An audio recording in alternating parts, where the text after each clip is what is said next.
Welcome to Give a Heck. I am your host, Dwight Heck, and for much of my life, lived my life in quiet desperation, wondering how I was going to pay the bills, take vacations, save for retirement, and one day wondering if I would get off the hamster wheel of life and have purpose. A life that most of society lives, which takes us to work, then home, then repeat, and pays us hopefully enough just to survive. The harsh truth that most live with more month than money and have no idea how to live life on purpose, not by accident. This ensures the mass majority are living not just financially broke, however emotionally and mentally as well due to financial pressures. In each episode, I will introduce you to thoughts, ideas, and guests that can help you to learn how you too can live life on purpose, not by accident. Good day, and welcome to Give a Heck. On today's show, I welcome Mike Procee. Mike has corporate experience in engineering, continuous improvement, facilitation, and innovation. Mike is currently the manager of Technology and Innovation Management Office for a large oil and gas utility company. His areas of focus include employee engagement, organizational behavior, and corporate culture. Additionally, promoting and refining the Cratic AI SaaS tool. What is Cratic, you ask? Well, Mike, along with his partner, Israel Peck, have created an AI-based tool that is changing how employees interact and perform. A lot of tools measure team culture. Cratic builds culture. Cratic facilitates conversation, analyzes emotions, and helps people find common ground. The team simply registers and begins answering open-ended questions. The machine learning does the rest. The tool creates custom growth experiences for every team and user. It finds exact topics each team needs to discuss to move forward. Bottom line, using AI and machine learning, their SaaS suite helps teams grow emotional intelligence quickly, resolve workplace toxicity, accelerate storming, norming, performing, build trust, and foundational dialogue, and ultimately shape the productive team dynamics we all desire in our workplace. I'd like to welcome you to the show, Mike. Thanks so much for agreeing to come on and share with us some of your life journey. Perfect. Thanks so much, Dwight. Glad to be here and love the intro. You're welcome. So, we talked about prior, and anybody that's a longtime listener, which I have quite a few, I focus on people's origin story. I don't talk a lot about why, just as an addition for you to, I never mentioned that to you. You might have caught it on some of my earlier podcasts. It's mostly because it frustrates me what the movie industry has done to us by starting out movies in the middle and then going back to the origin later. Star Wars, Marvel, the list goes on, right? So for me, it's just, even listening to other podcasts or just having conversations, people always skim over the fact that what was little Mike like, right? Why did Mike become who he is, right? What happened in your life, good, bad, or ugly, made you pivot specifically? And maybe some people will say, you know what? I didn't realize until a few years ago that this happened in my childhood. And that's why I respond certain ways. This is how I react certain ways in life. So to me, the origin story is key, as we talked about prior to recording. So Mike, can you tell me your origin story and what key things from your childhood to adulthood led you to where you're at currently in life? Oh wow! Right out of the gate with a tough question. No, that's a good one, Dwight. I appreciate that. So my origin story in life and what kind of things have led me to that. So firstly, I'd say that I just identified this year that my core values as a human, or things that I really enjoy or kind of strive towards, are making people laugh and helping people. Like, that's kind of my two big things. So I guess I can kind of think back now on the spot a little bit and think, okay, how did I maybe develop those? I'd say I have three older brothers kind of growing up, and all of us are quite outgoing, kind of quite loud. We tend to be quite jokey and jovial, and that's a lot like my dad as well. So I kind of always grew up in that environment where fun was always just kind of like the number one. and we always kind of had fun with each other, you know, played games and stuff like that, and just were generally all class clowns. So it wasn't until a little bit later that I realized, okay, I should probably try focusing on something and develop a few skills. And then I ended up going into engineering and going down that path, which was great. But I always tried to keep and maintain that kind of happy, fun, humor aspects of my life, because it was so important to me. It was so important to me as an individual. It was really how I define myself and how I like to define myself. So that's always been kind of deeply ingrained as a family. And then probably the helpful came a little bit later in life.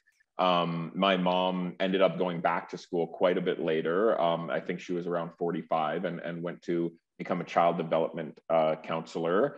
And she kind of talked with me a lot about like helping other people and just how important it is and everything. And I remember a bit of advice that I still take to this day. Like, whenever you're uncomfortable in a situation, look for somebody that's also alone and just go talk with them. And that's actually how I ended up meeting my wife. Like, it was our first day at the organization where we were both interning at the time. And I was like a little bit uncomfortable. There was a lot of people there that I didn't know, and she was kind of standing by herself. So I just went over and started talking to her. So a lot of good things have come from that advice.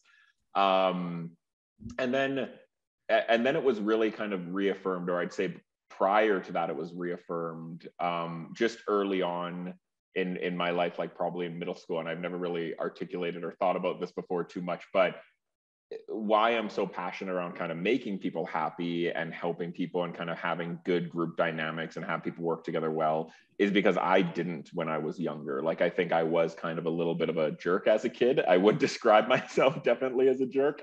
I kind of just did what I wanted all the time. I wasn't the best with sharing. This is like middle school, like younger than 13. And I remember one day, a long time ago, when I was in middle school, everyone kind of went around the table at lunch and talked about what they didn't like about me. And it was really uncomfortable. It was that would be way harsh. back when. Yes, it was very harsh, but middle school kids are. And so obviously I was really impacted by that. I went to the washroom and I was crying about it and everything, which was really tough. And then one of my friends actually came too, who at the time wasn't a great friend, but now I've been friends with him, like lifelong friends. We're still very close. Kind of came, but that really, I would say, shifted my perspective in just that, like, you need to be nice to people. Like, at the end of the day, you need to be kind, you need to be authentic. And that's kind of what I try to drive in all aspects of my life, trying to make sure that all sides of myself are very aligned. So I'd say all of that kind of built into the making people laugh and helping people out. And I've never articulated that story before, so it came out a little bit. Oh no, you did great. You're a good storyteller, actually. That was great, Cher. There was nothing negative about that. It was very honest and sincere, and I appreciate you sharing. Like, I like the round. I don't know, middle school, if I could tolerate having a group of people, you know, roasting me, because that's basically what it is. You're getting roasted. Yes. Yeah. You're going across the coals, and it's pretty intense. But for you to, even as an adult, to look back and realize that was a pivotal moment in your life is fantastic. Oh, absolutely. Most people won't acknowledge that. So good for you. Yeah, I think before and after it was probably night and day, like in terms of who I was as a person and everything. Just because I don't think, I wasn't very nice before. Like I talked about, more selfish, I'd say, than anything else. Yeah. It's, at the end of the day, you're talking about, your brothers, and fun was number one, and happy humor is how you want to define yourself, just stuff like that. Your mom going back to school, even your mom going back to school had to have been something that, maybe you didn't realize back then. It would be a proud thing to look back on and think, wow, my mom was 45, went back to school. And then by her going back to school, she taught me something that has stuck with me. So the catalyst effect, right? The little fine threads of the spider web of life, right? And that's just amazing how you shared that. I really appreciate it, right? And talking, and that's how you met your wife, going and talking to the uncomfortable. One of the things that I've been to more than 150 conferences in my life, 150 to 200. I even trying to count, it would be difficult. And you go into those conferences and you see the cliques. It reminds me of high school. of the people that know one another, that are conference junkies, and they go from conference to conference to conference, and you feel left out. And I've gone, and I'm introverted. I have to force myself to be extroverted. My energy gets drained really easy in those environments. I don't like big conferences anymore, but I will look for people and I'll go over and start talking to them, you know, and just break the ice, because they are feeling uncomfortable. If you're feeling uncomfortable and you're both standing in the shadows and nobody talks, does anybody hear? No.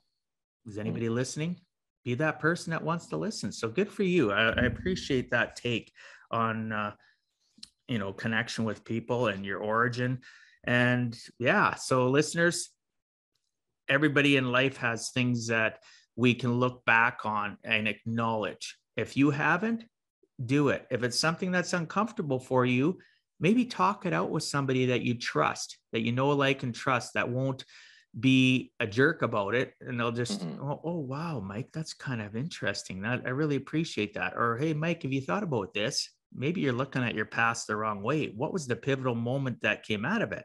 So, you've obviously thought about it, which is great. So thank you so much for sharing. So, Mike, your areas of focus include employee engagement, organizational behavior, and corporate culture. On this path, your partner Israel and you created the Cratic AI SaaS tool. Take us on the journey of the experiences you've had that lead to the ultimate idea and creation of an AI that assists in creating sustainable high productivity and unity among employees. Okay, another great question. So I'd say, I started my career in the 2013 timeframe as an engineer, and I graduated from engineering. And like I think most engineers, I might be wrong, I didn't have really any idea what an engineer does. So even upon graduation, I realized that the field is quite broad, and there's so many different things that you can do. So I started my career, and I joined an organization. And I started looking at the corporate culture and kind of working in this corporate culture space. So it's been really fun. It's been an incredibly fun journey. But I started talking with more and more of my peers, my age, across industry, like different people. And it really doesn't matter what industry you're in. But one thing that was fairly consistent was that a lot of my peers in engineering that graduated and went on to join great companies, there was a little bit of a wanting in speaking with them, wanting more, a little bit more of those intrinsic kind of motivators, like wanting more opportunities, more challenges, more authentic conversations, leading projects, whatever it is. There's just certain things that they wanted to explore a little bit more. And so I kind of saw, and I noticed a huge emergence in side hustles. Like, it seemed like everybody had a side hustle. I've worked with people that were incredible engineers, but on the side they paint, or on the side they're running paint nights or music nights or their YouTube channel, right? Whatever it is, there's so many incredibly talented individuals. And so I thought about myself and my own kind of side hustle and how I would define myself. And at the time I was doing a lot of work with my partner, Israel Peck, around like large, major transformational culture changes.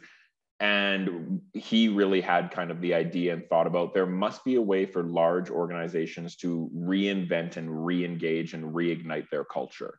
Like, if you've been an organization for over 100 years, over 200 years, 50 years, whatever it might be, that culture is going to live and breathe and start to exist on its own. So how do you really influence that? And how do you really impact that?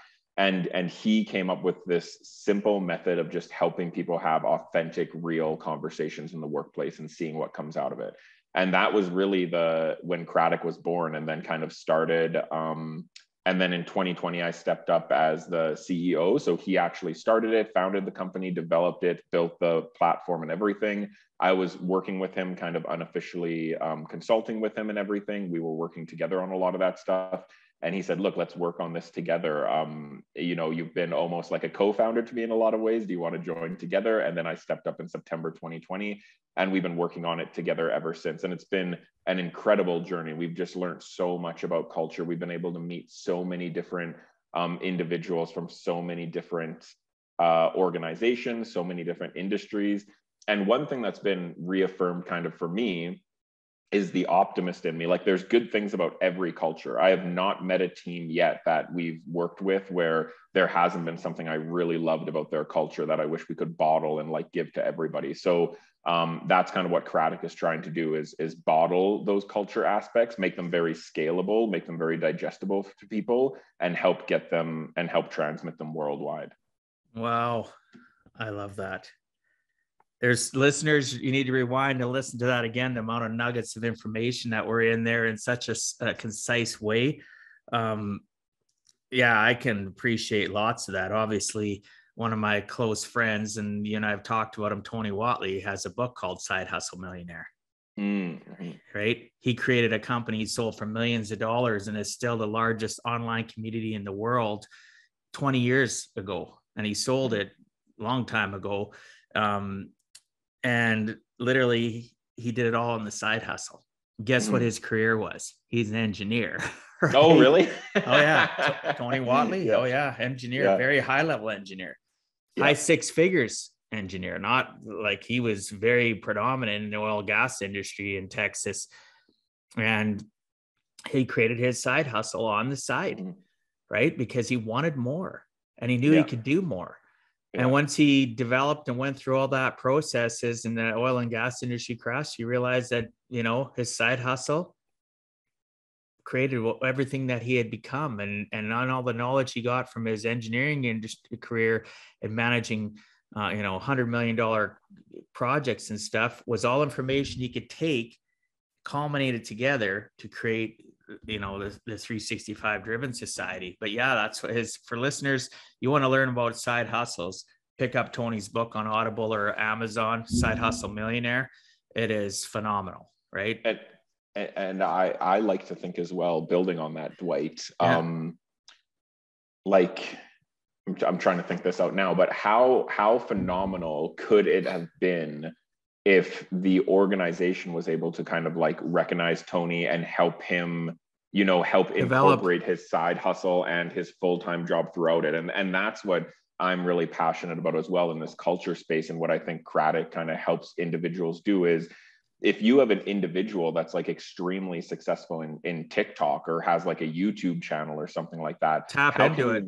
Yeah, tap into it. How can you incorporate that in their day-to-day, right? I think there's a massive amount of internal talent that organizations have access to, where sometimes they're not doing it on their full-time day-to-day, but if you're able to incorporate it, you know, they're passionate about it, like they're dedicating countless hours on the side to do it. How can you integrate it into their day-to-day? Obviously following proper protocol and everything like that, but I think we're going to see a lot of that, I think, happening in the future in large organizations, where the lines between, you know, entrepreneurship, the startup community, and these large organizations are blurred a little bit, and they're able to inspire a lot of innovation within their own walls and within industry as well.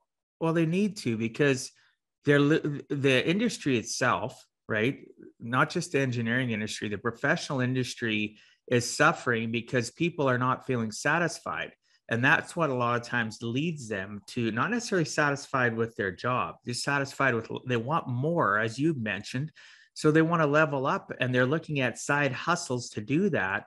Yet their talents are immeasurably phenomenal for the company. And if instead of having company culture or rules where they say you can't do this, right? And I have a lot of people that have walked away from their careers to do their side hustle when they could have done both, as you're mentioning, and it would have enhanced the company they work for. The company could have, the synergy, they're losing out because of the fact that the thought processes in most corporations is broken. They don't get the fact. And I like how you put that. There has to be a way to reignite culture.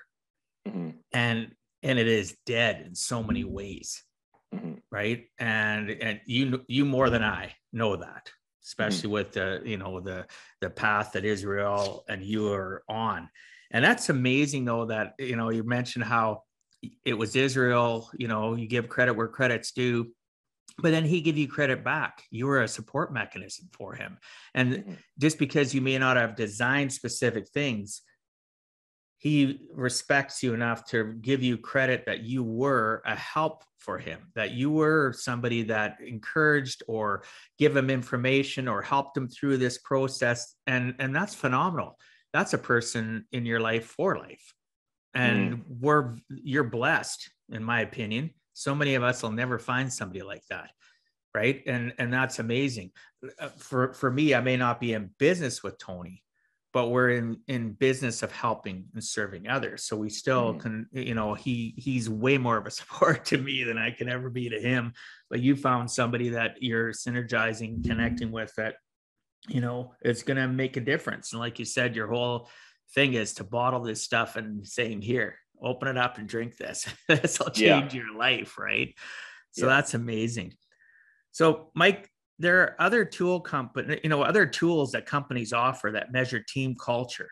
Cratic is stated to build culture, right? Is not measurement a key element, though, to get to the point of changing and building a great culture? Yeah. I mean, I think you hit the nail on the head. Measurement is absolutely critical to know your starting point and your baseline. I think, unfortunately, what we've seen in some of the companies that we've been working with and talking with is that that's where a lot of it stops sometimes. So you hear about annual engagement surveys where nothing comes out of them, or it creates a false hope, which oftentimes can be worse than actual hope, right? Yeah. Where they think something's going to change or not, or they gather all this data, but they're just not sure what to do with it. There's too much data and they're not sure even where to begin. So Cratic measures and improves culture, which is kind of the differentiator.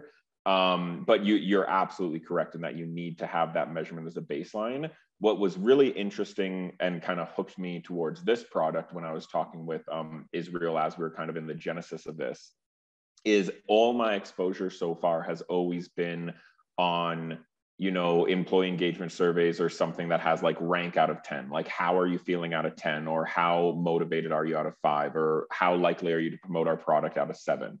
These are all great questions, but when you're only asking kind of, a ranking system like that, it's very quantitative, but people are able to be inauthentic, like they can kind of change their ranking depending on their mood. And you're not able to actually pull that much data. At the end of the day, you have like one number. So what Cratic does that is a little bit different is that everything is an open-ended text-based response. So we have over 600 questions in our database, all kind of surrounded around different engagement topics. One of my favorites is what's the difference between manipulation and influence? That always generates a really good discussion in the group. But what happens is everyone anonymously submits their answers and then reviews them as a team together. And when they anonymously submit their text-based response, we run that through IBM Watson's natural language processing. And we pull so many more characteristics about that response than what would ever be possible just on a rank out of 10. So for example, very similar in this conversation, like your listeners might have already perceived certain things about me. Maybe they think that I came up high in positivity, low in focus, which is generally kind of what I tend to dart around a little bit. Maybe high in agreeableness, which is generally my profile, high in friendliness, and maybe a little bit lower in emotional balance. That's like a little bit of my profile, and similar to how your listeners or yourself or others might get that from the way I talk and our conversations there. IBM Watson and Cratic does that with the words that you use. So when we ask questions about employee development or working with your leader, we're able to pull this rich data set around how positive people talk about this, how open people are when they talk about this, how agreeable they are, how conscientious they are. I mean, it's really for the first time in history, I think, using this technology, we're able to measure corporations on their corporate values. So if a corporation says that diversity or, integrity, whatever it might be, is part of their values, does that actually exist in the language people use every day? And you can measure that through IBM Watson. Well, yeah, because so many people are a facade. Corporations are a person, really. They are an entity. And I see and hear that all the time. And our basic own personal lives, we can be a facade. We can say that we are one way and that we believe a certain thing, yet our actions don't show it.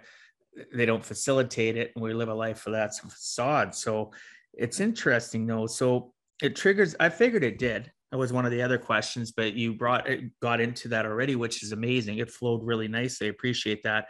So it's triggering on specific words. So your algorithm, obviously you have an algorithm with Watson going through that and triggering on specific words, because specific words, whether we acknowledge it in our conscious mind, trigger emotional state, right? They trigger certain things. So that's amazing how it's able to do that. And you talk about 600 questions. Wow, that is intense. Listeners, you should check this out, especially if you're in a culture where you feel that you're not worthy, or you're made to feel that way, pardon me, and your culture, or you have any form of influence where you're at, or at least you can talk to somebody that has influence. This could really change your life, because so many corporations out there that employ people. The more I read up on Cratic last night, and I was looking through the sheets that you had sent, and how it shows how you're working more. And I don't know if it's the right word, but it looks like a pod situation where you have the unity and the pods around it, and how everything connects with information. It's, I can't do it justice, obviously. And it's pretty hard for even yourself in a short period of time. But I know myself, listeners, those of you that understand who I am, I was excited about it, going through it, because so many companies are a facade. The management says one thing, yet does something completely different. It's like parents that say to the kids, you know what, don't do what I do what I say. Right? So they do something that's wrong, tell their kids that they can't do it. And if their kids do it, they get in trouble. And companies are like that too. Mike, you need to do things this way. But yet that person that's telling you that doesn't do it themselves. Right? They're being hypocritical. And the world sees a facade that everything's all rosy and red, yet behind that, the culture of the company and people, the mistrust, the lack of communication, it slowly erodes businesses, and they lose business because of it, because they may be talking, in my experience, they're talking to one of the company's clients or somebody within the company, and they say something that's not genuine to the company and what they represent. And they don't realize that they presented it the wrong way. And all of a sudden they've lost trust with that company or that client or their own staff. And it's that erosion. I just see it as getting so toxic, as we talked, as I mentioned earlier, when I was reading your bio, there's so much toxicity out there. So good on you guys. I love that. If I could add to that briefly. Absolutely. Too, Go ahead. I'd add whatever two you want. things.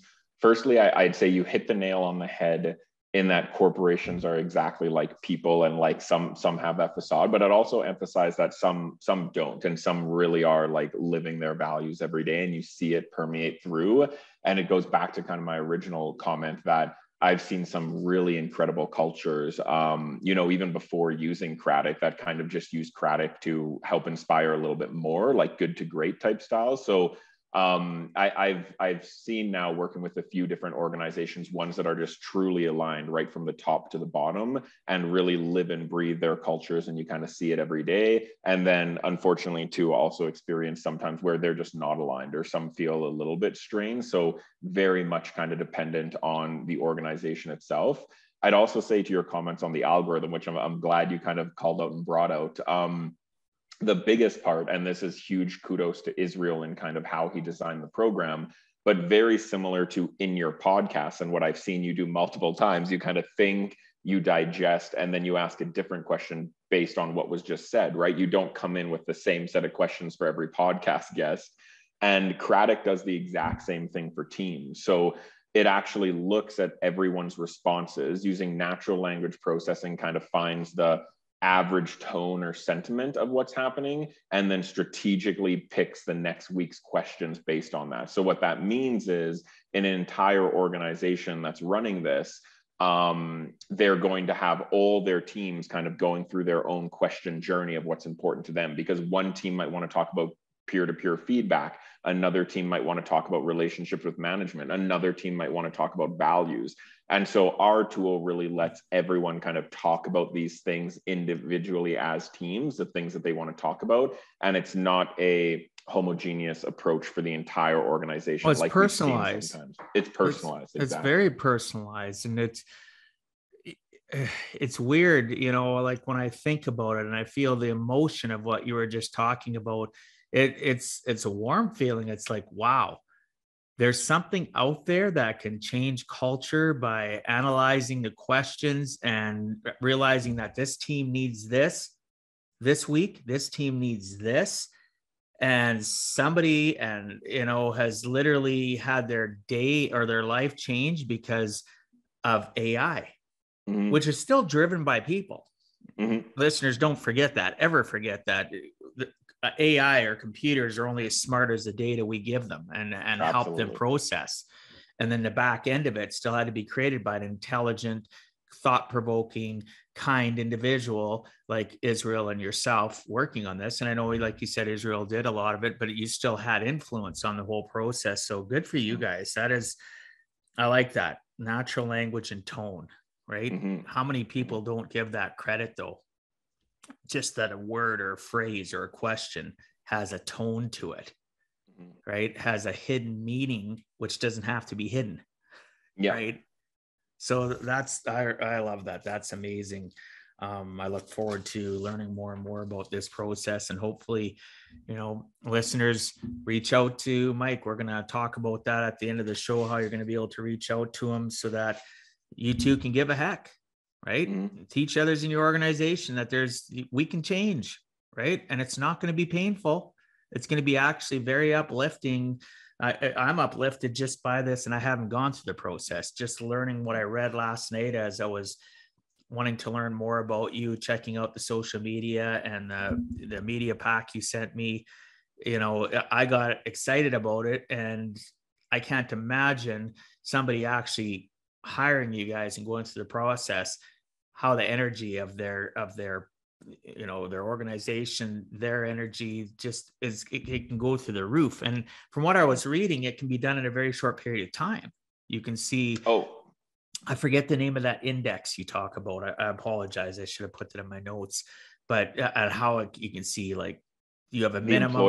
The employee net promoter score, yes. I think. Yes. If you want to talk about that, if you could you mention a little bit about that? And because I know you have a base guarantee too of 20 points, I believe it was. Yeah. Again, I read so much stuff. I apologize if I got that number wrong. No. And that's all on our website as well. So your listeners can go and check it out. Yeah, go ahead and tell them. So the employee net promoter score is something that we didn't create. I believe it comes from Bain Consulting, although I might be wrong. It might be from another major consulting firm. But it kind of started with this concept of net promotion score of your customers. So how positive are your customers talking about your organization? And that's a really valuable metric, because you want more promoters than detractors. You want more people giving you 9s and 10s than there are below 7s. And then, so that's kind of what you're trying to do with your customers, is shift them up to promoters. So eventually what somebody had done was said, well, if you look at an organization, there's really 3 core parts of it, right? You have the governance, and then you have your customers, which are critical, and then you have your employees. And so they developed the employee net promoter score, which uses the exact same language. It's how likely are you to promote your company to friends or colleagues or family to work with. And so that's what we started using as one of our major metrics as well that we move, just because, pardon me, it's already been adopted so much in industry, and it's already kind of taken over. Like, I've seen a lot of companies already measuring their employee net promoter score. So what we guarantee is in just 8 weeks, seeing that employee net promoter score increase by 20 points. And we've seen that in results with the teams that we've worked with so far. What this means is your employees are talking more positively and more frequently about your organization than ever before. And this is just done again, like, I mean, honestly, it's just done through authentic and open dialogue. Like, you don't necessarily need to use the Cratic tool. If you get together as a team every week and you start having an honest and open dialogue, and you start talking about things that matter to them, then you'll also see an increase. We just think that through strategic questioning, you're going to see that increase a little bit faster and a little bit more pointed. Well, you can just dial it to the fact of consistency. Yeah, absolutely. Yeah. It's all about consistency. So yes, there can be companies And again, I don't want any of the listeners or people that are watching this on YouTube to think that I believe all companies are bad, because Mike's brought it up. There is some good companies. There is cultures out there that are decent. But the problem is it can fall apart, in my opinion, from the companies I've worked with, as fast as it's developed. It can, and Cratic and what you're developing is a consistent tool to ensure that even if they have their weekly meetings and they've been doing that, it becomes like being in a hamster wheel. And I could be wrong, or being on a treadmill. You're always just constantly running, and you're you know what I mean? And you think that if it ain't broke, don't fix it. And you're doing the same thing week in and week out. But Cratic it analyzes that circumstance. It can catch things that you and I, as humans, will just see the surface. We'll see the facade of the room delivering the same thing that they think that Mike wants to hear. Absolutely. Yeah. And right? We really break it down to like two big problems or opportunities right now in culture. And I think you just articulated one of them. The first one is that you're not getting your best out of individuals. And it's exactly like you said, where you're going through the motions, or you're kind of feeling like, okay, I'm just going to keep going forward with this. This is good enough, right? We hear that all the time. This is good enough for me. So that's kind of the first opportunity that we see, is how can you get that single employee that might be, in that good enough mode, giving 60 or 70%, to give them 100%, right? And then the second problem that we see is, how can you get teams to actually communicate more effectively? So individuals to perform at their best, then teams to actually have trust and authenticity with one another, that they can perform together at their best. And those are the two things that we try to improve in organizations. And that's amazing. And another thing that just popped into my mind is it takes away the human connection of people not liking what somebody presents themselves at. So a boss or a supervisor or just a fellow employee might not be the greatest at presenting information or helping, people level up, and they actually slow down.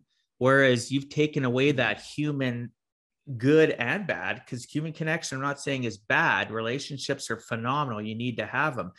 That Cratic tool that you guys have developed is giving people the ability to separate themselves from the emotional part of it, and then just have that data analyzed. And then they can say, so now that same person can say, well, based on this is what we need to work on. And now you can have open dialogue and communication. But it took away the fact of the judgment from a human and put it into an AI.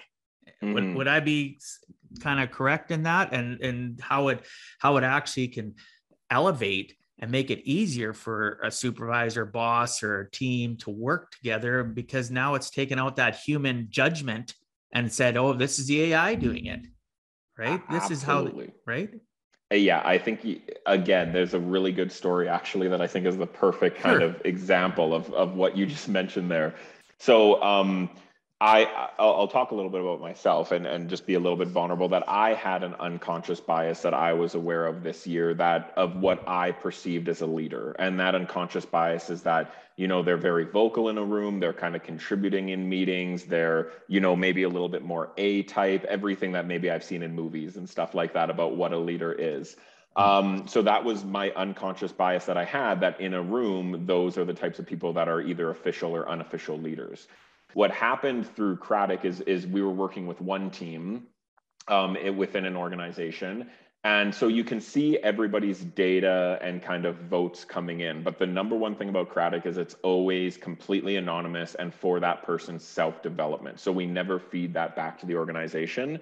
But there was one individual that they were registering kind of off the charts on a lot of traits, and they were getting a lot of votes by team members. So very much this individual, based on Cratic and what we were seeing, would have been seen as a potential leader or a high achiever or something like that. There was something unique about this individual. So part of the Cratic process is they have the opportunity to opt in and actually share their data with the organization if they want to. And so they did choose to share their data. So it did kind of get back to their manager leader. And the leader just kind of sat back and said, like, whoa, I never would have assumed that this individual would have been contributing like this way in these Cratic conversations. Because there is some bias in the natural language processing in terms of how it registers language, but it also eliminates some bias in that everybody's being ranked the same way. And this individual barely spoke in meetings. Like, they were very, very quiet. They were a little bit more introverted. They weren't the first to put up their hand, but anything they said in a Cratic environment, everyone was gravitating towards, and everybody was getting resonating with and wanted to talk more about. And they were kind of from behind the scenes leading the Cratic conversations with their comments. So this individual actually, they got together, they had that coaching conversation. Again, a testament to, I think, the great culture that organization had. They talked about, how can we get a little bit more of this? What are you comfortable with? And they started integrating that person into a lot more of their conversations and dialogues. They didn't necessarily say you need to speak up more in meetings, because that's just wasn't who this person was. But they did start touching base with them after meetings, kind of seeing, what did you think about that? Where could we improve? And I think it really changed the trajectory of this person's career. And those are the types of stories that, like, we love, where someone that, you might not have initially assumed, I think we really did change the trajectory of their career, and that feels pretty good. Oh, it makes me feel good. Just hearing it makes me feel good, because so many people hide in the shadows and they don't want to be pulled front and center. But I look at it and think to myself, wow, that changed that person's work trajectory, but what about their personal trajectory? Mm-hmm. and their sense of self-worth, their worthiness? Wow, people do care what I have to say. I can still stay in the shadows, but yet they can come to me and say, hey, what did you think about this? What? They actually want to know what I think? This is amazing. All of a sudden, I guarantee that person's productivity was already decent. Now I guarantee it's gone up. I'd be shocked if it hasn't. And not just productivity at work and their personal life, because really people say, oh, leave your work at work and don't bring it home. Come on, let's get real. Everything is interjected and combined together. We can try to live a facade at work and live a different life at home, but they do intertwine.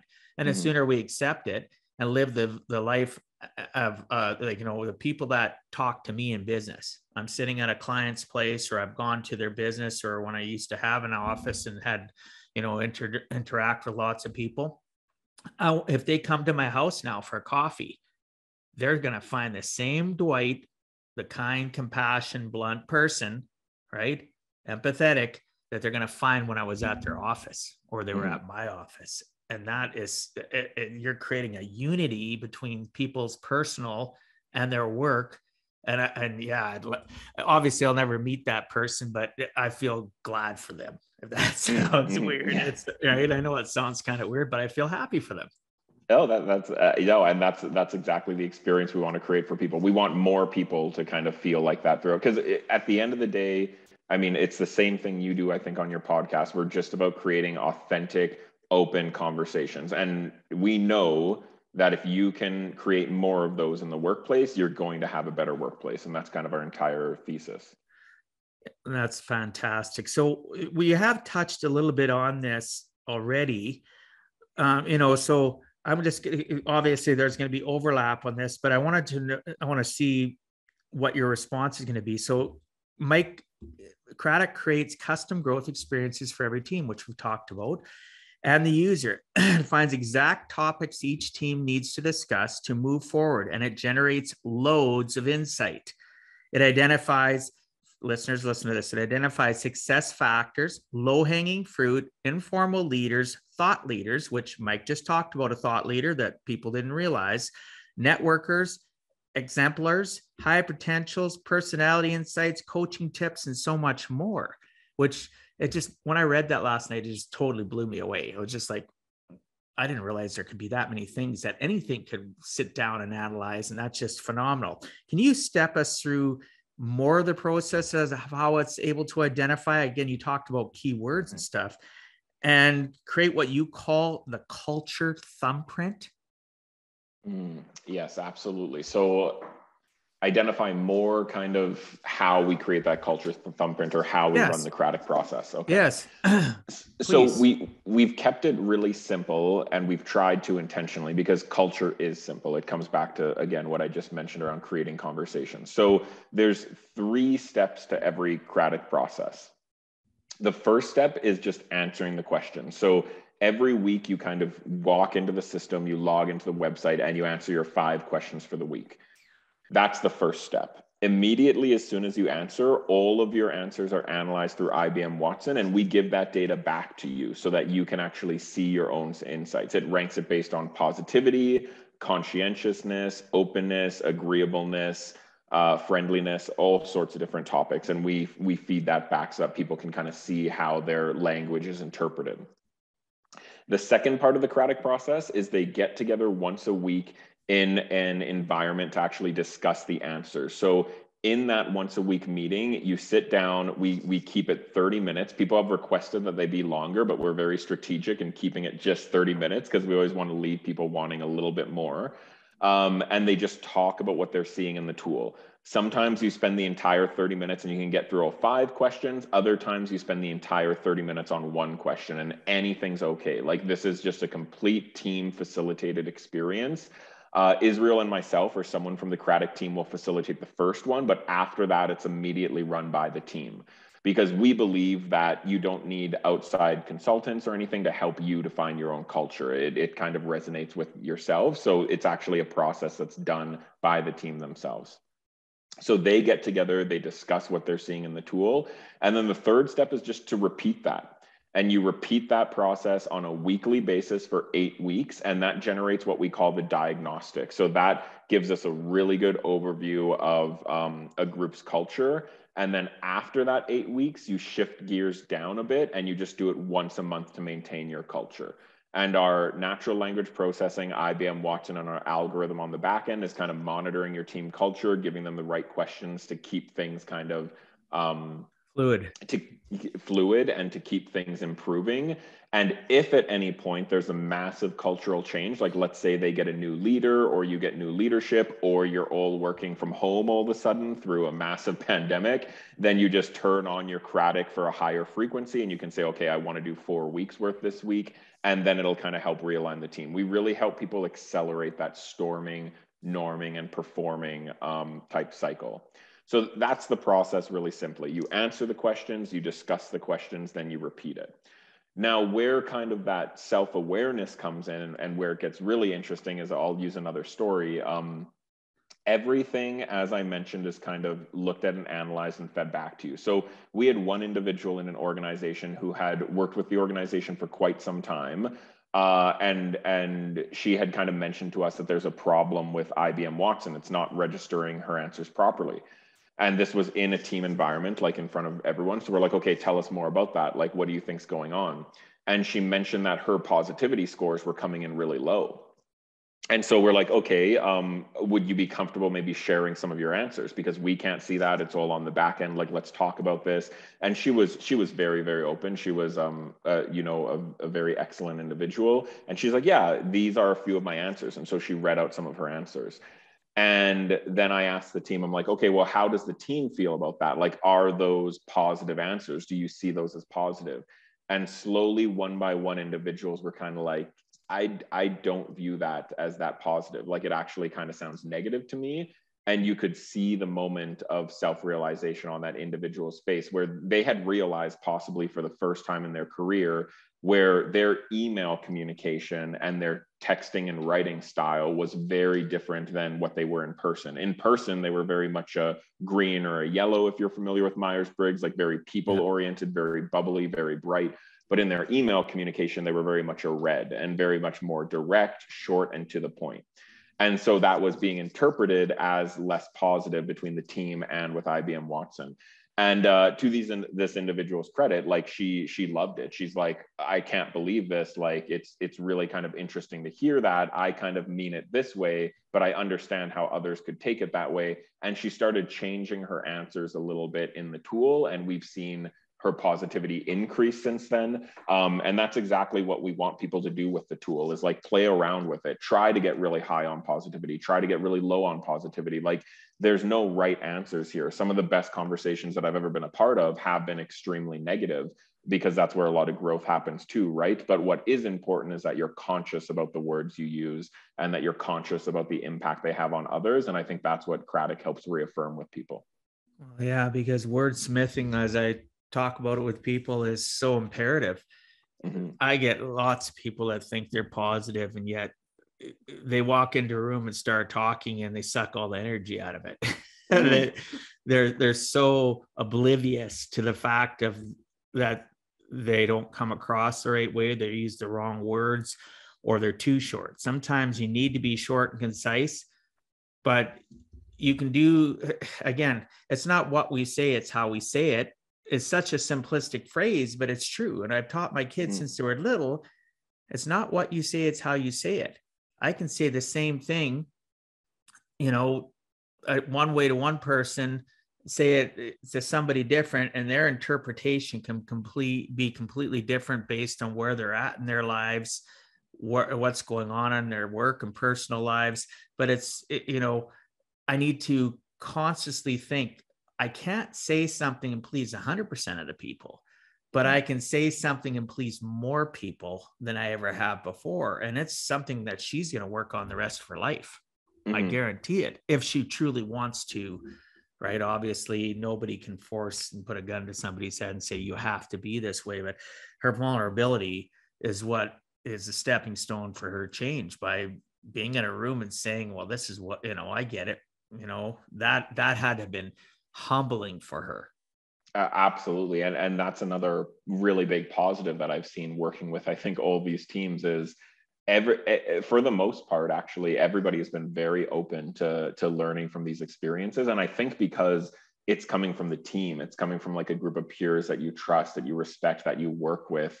It's a very eye-opening and kind of emotional process. Like obviously, hopefully you see my values in the tool. Hopefully it's helpful and you have a lot of laughs, but we've also had people cry during Cratic sessions, right? Because they talk about the experience of what it was like, maybe walking their friend out the door who's worked there for quite some time, or what it was like. The healing it creates, the healing. Mm-hmm. Right? And absolutely take it away from just work. That is going to flow, as I mentioned, life, work and home life are tied together. We can ignore it, but it's a reality. It's making their home life different. It's funny you mentioned that, because actually just last week someone said to us, they're like, can I use this with my family and stuff? And that was we never considered that before. That's not the tool's purpose. Like, it's for work, but it can be environments, but it can be. Yeah. Do you know how many broken family cultures there is? Mm-hmm. And it's propagated from great grandparents to grandparents to parents to kids to their kids to it's just, I'm not saying that you have to do this, but I could see the power of this being a great personal tool that psychologists and psychiatrists would die to have, because they bring their own crap into their profession too, just from experience of dealing with them because of, kids, grandkids and stuff, and clients talking to them about their therapy and stuff that they've gone through. Cratic takes away that personal problem, gives it to, just like that girl saying, well, it says I'm negative. Well, guess what? You are. Now you just shared it with your peers and they're saying you have some negativity issues based on your words, and it's going to help correct her. Take that to the level of home life, right? And I can't imagine how that could help and be a tool that can create massive change within family dynamics, so that they can break that chain, break that cycle, and move forward and having a healthier home environment, which goes back to the work, goes back to home, goes back to work. I can just see it becoming a good hamster wheel. Absolutely. Right? Yeah, absolutely. And I think that's what we're striving towards as well. We also, there's a bunch of populations that we want to start working with more, just because free of charge and everything, just because we want to get people kind of talking and having more authentic conversations and the good hamster wheel, like you say. So we're hoping that we're able to get into those fields and areas soon too as well. Yeah, that's awesome. I really appreciate everything you've shared. So, Mike, if you had to give our listeners one last closing message, what would you tell them in regards to giving a heck and never giving up? One last closing message. I want to make it a good one. It's a good question though. Let me just take a second. Sure. I would say, and it's kind of been a reoccurring theme for this entire podcast, try to bring your true, like, authentic selves to all aspects of your life. And this is something that it took me, I think, a long time to learn and kind of explore. I had originally kept parts of my life very separate. Like, I had my work life, I have my Cratic life, I have my family life, I have my friends life, and even my friends group I like keep a little bit separate and everything, right? But the important thing is that you're authentic and your true self with all of them. And when you're able to combine them, if you're able to combine them, it can actually be really, really incredible and synergistic for both. Like, so, I mean, if you can get it to the point where your family group is also your friend group, and like that would be really synergistic, obviously, right? If you can take your startup and combine it appropriately with your work life, like that could be really synergistic. If you can and you're comfortable kind of combining these things to be your true authentic self everywhere, then that's going to help you live, I think, with more purpose, and it will fulfill you more, and I think you'll be more productive. So where possible, try to explore opportunities like that, maybe I'd suggest. Oh, absolutely. Because we live a world where people wake up in the morning and they're dread going to work. And now if they can change their thought process, they're 6 inches between their ears and realize that, hey, I'm leaving my family to go to my extended family. I'm going to somewhere where they give a heck about me and what I have to say. It's not always going to be, roses and sunshine. Life isn't that way. My family life isn't that way. I'm going to have good moments and bad moments, as you and I have discussed. And can you imagine how, well, you probably have, but listeners, can you imagine having a world where you wake up every single day and are excited to go to work to be with your extended family, knowing that there's going to be some character building moments, but that you're respected, you're appreciated, you feel worthy? The productivity of our world would go through the roof. We accomplish things in so much smaller time frames because we're not having to, shift and separate and sift through all the noise, right? So, yeah, the Cratic and Israel and yourself are a needed thing. And again, definitely. And it's something that needs to, again, grow beyond just businesses. You can tell Israel I said that. And if he actually listen, hopefully listens to the podcast and realizes really what I think he does, but it realizes the potential of it moving forward for mankind, humankind, not just work, right? So absolutely. And I'm sure he will listen. I would want to say too that I think or add to what you just said there, because I think it was really important. One of the positive things that I think came out of the pandemic, and I try to like find the positive in everything, is that I think people have been given more time to do that exploration on what makes them happy and what their purpose is. And I do think there's been some really great direction there. I think people are thinking about it critically now more than ever. Like, where do I want to spend my career? What do I want to be doing? And I think that's a really great direction. I see a lot of it too in Gen Z and the younger generations, just being very purpose driven, like giving a heck. And I think it's a really great change. I personally didn't stop and think like what makes me happy for a long time, which sounds weird and strange to say out loud, but I didn't really consider it until I was like 22 or 23. I was kind of just going through the motions of what you're supposed to do, right? But I think now with the pandemic, people are sitting down and thinking about that a lot more. And I'm really excited to see where it takes all of us. Oh, absolutely. There's the pandemic for some has been catastrophe, depression, anxiety, sadness, boo-hoo, woo-hoo, the world's going to end. And others have used it as a pivotal stepping stone, right? Look at myself, the pandemic hit and I had already thought about changing the ways, and I had started the process. And since the pandemic started, I completely pivoted analyzed again my life, what I wanted to do, looked at what worked, what didn't work, discarded the stuff that didn't work, and found things to replace it. And we all have to have that self-reflection. And it'll be interesting to see, because really we're not on the other side of the pandemic yet. So it'll be interesting to see how many people are going to be stuck in the same place or that much worse, and how many people on the positive side have leveled up, are climbing again in life, because the pandemic gave them so much time to self-analyze and be self-aware of their circumstances, to network with great people such as yourself, to find different tools like Cratic to change and elevate. I agree with you 100%. It's going to be, I'm already seeing it a lot, but part of the reason that I see it a lot is the associations I have. So listeners, if you're not seeing any positiveness in your life, maybe check out of your current associations and find some new ones. I'm not saying get rid of them, throw all the people you have in your life away. Maybe inject a few more positive people that are elevating and climbing and moving forward, like Mike and myself, and Israel, of course, as well. Right. So, yeah. And I'd also just say that there's no playbook for the pandemic. So there's no, I'm not judging anybody. Yeah. I'm not judging. Yeah. No way. No, I mean, just get through it, and whatever we need to do to get through it is kind of the important thing. And then afterwards, go through all that stuff. Well said, Dwight. Yeah. Find somebody right now that can help you go through that. Right. You know what? As one last note, listeners, one text, one simple email, one social media post where you tag somebody, and it can make a difference in their lives because they're feeling helpless and sheltered. You can be that catalyst.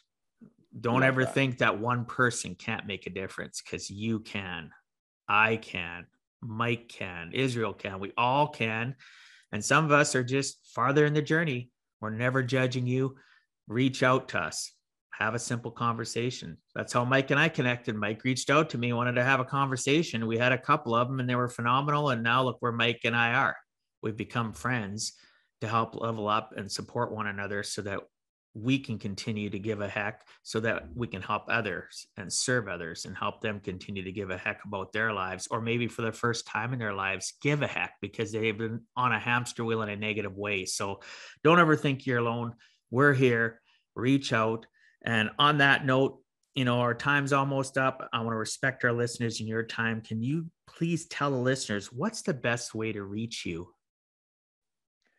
So probably the best way is just check out our website, www.cratic.ai, or just reach out directly with email. My email is mike@cratic.ai, and both of those would be great. We do have a message box on our website as well, or on LinkedIn as well. Michael Procee, you can find me on there. So feel free to reach out. I'd love to hear what your listeners thought about this, and looking forward to chatting with anyone who wants to learn more. Yeah, I'll make sure it's all in all the show notes, which listeners or people watching, you can access at giveaheck.com.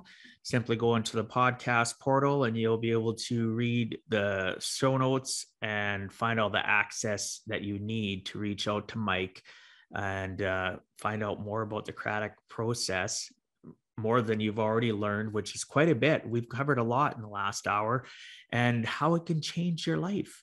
And really, it can change more than just your work life. It can change how you feel about yourself between the 6 inches between your ears. So thanks so much for being on Give a Heck, Mike. I appreciate your time and sharing some of the experiences so that others too can learn it is never too late to give a heck.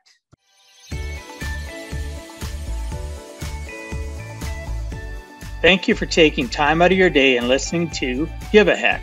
If you find value, I'd appreciate you sharing with your friends and family so they too can learn how to live life on purpose, not by accident. So you do not miss the next episode, please subscribe on your favorite podcast platform, and please also post a review. I look forward to reading your comments. This has been Dwight Heck. If you want to check out other podcast episodes or today's show notes, please check out my website, giveaheck.com. And until next time, together let us all strive to give a heck.